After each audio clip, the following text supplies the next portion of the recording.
morning, viewers. Welcome to my brief devotion titled Fresh Bread. And I do hope that it makes an impact in your life as you begin a new day in Christ. There are three kinds of ministries every Israelite in the Old Testament would have experienced in their lifetime. Ezra did one, Nehemiah did the other, while Zerubbabel did the third. Nehemiah rebuilt the walls to prevent the enemy entering Jerusalem so that the temple would not be plundered. Ezra rebuilt the lives of the people so that they lived up to the standards of holiness God expected. Finally, Zerubbabel rebuilt the temple, though it took much longer to complete than expected.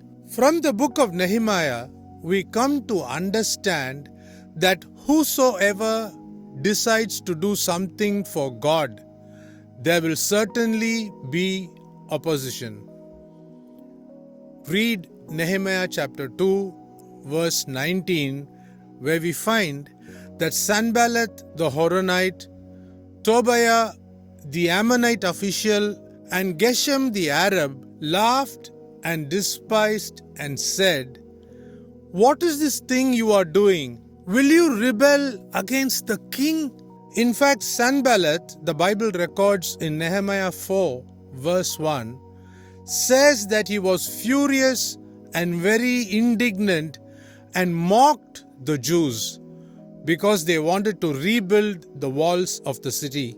Tobiah the Ammonite even went on to say that whatever they build, if even a fox goes up on it, he will break down their stone wall. Read Nehemiah 4, verse 3. If we want to make an impact, we cannot avoid the opposition from the Sanballats and the Tobiahs in this world. Even the so-called noble souls who were snobbish and who thought highly of themselves did not join hands to do the work of the Lord. Read Nehemiah chapter 3, verse 5.